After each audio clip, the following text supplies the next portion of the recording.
කොමඩු අපිට නැතුවම බැරි දෙයක් තමයි කොමඩු පළතුරක්. හරිම ගුණයි. අපිට නිතරම හදිස්සියම වෙලාවල් වලදී ජූස් එකක් බොන්න හිතෙච්ච ගමන් ගොඩක් වෙලාවට මතකෙට එන්නේ කොමඩු තමයි. ඉතින් කොමඩු අපි ජූස් බොන්න ගොඩාක් ප්‍රිය කරනවා. හැබැයි කොමඩු වලට සීනි එකතු කරලා බොන්න එපා. මොකද අපිට කොමඩු නිකන් කන්නත් පුළුවන් තරම් කොමඩු ගෙඩියක් කපලා නිකන් කන්න බලන්න. ඉතින් ජූස් එකක් බොන්න හිතෙච්ච වෙලාවට මෙන්න මේ වගේ කොමඩු ගෙඩිය කපලා හොඳට බ්ලෙන්ඩර් කරන්න වතුර ටිකක් එකතු කරලා ඒකට ලෙමන් බෑවක් විතර එකතු කරලා උකුවට බීලා බලන්න හරිම රසයි. ඉතින් කොමඩු එක හරි පැණි රසයිනේ. ඉතින් අපි ඒකට වෙනම සීනි ඇඩ් කරගන්න එපා. දැන් ඒ පළතුර වුණත් අපි නිකන් ඇදලා වතුර ටිකක් දාලා බිව්වට ඒක ප්‍රශ්නයක් නැහැ. ඉතින් ඕනම ජූස් එකක් හදනකොට ඒකට සීනි දාලා බොන්න එපා කියලා තමයි අපිට කියන්නේ. එතකොට හොඳ නෑනේ. තව සීනි ඇඩ් වෙනවනේ. ඉතින් ඊට වඩා හොඳයි නිකන් කපලා කෑලි කන එක.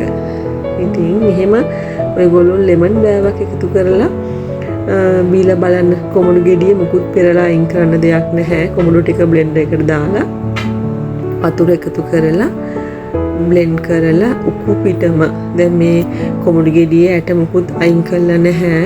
නිකම්මයි තියෙන්නේ. ඉතින් ඔහොම දැම්ම බ්ලෙන්ඩ් කරා.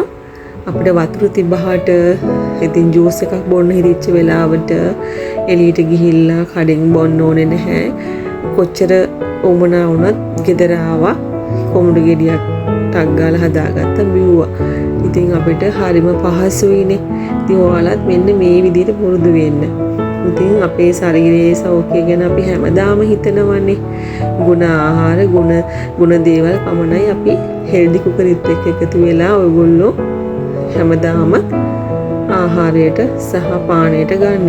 ඉතින් බලන්නකෝ මෙන්න මෙහෙම කොමඩු වීදුරුවක් උදේට බොන්න තිබ්බනම් දවල්ට උනත් තිබහ එනකොට බීම එකක් කඩෙන් බොන්න නැතුව ගෙදර ඇවිල්ලා මෙහෙම ජූස් එකක් බිව්වනම් කොච්චර හොඳද කියලා. සීනි එකතු කරන්න නම් එපා. ඉතින් ලෙමන් එකතු කරලා මෙහෙම බීලා බලන්නකෝ හරිම රසයි. ඉතින් තවත් ලස්සන රසයෙන් ගුණයෙන් වැඩි රෙසිපි එකක් එක්ක මම ඔයාලව හම්බ වෙන්නේ නම් එතකන් සතුටින් පරිස්සමෙන් නිරෝගීව ඉන්න.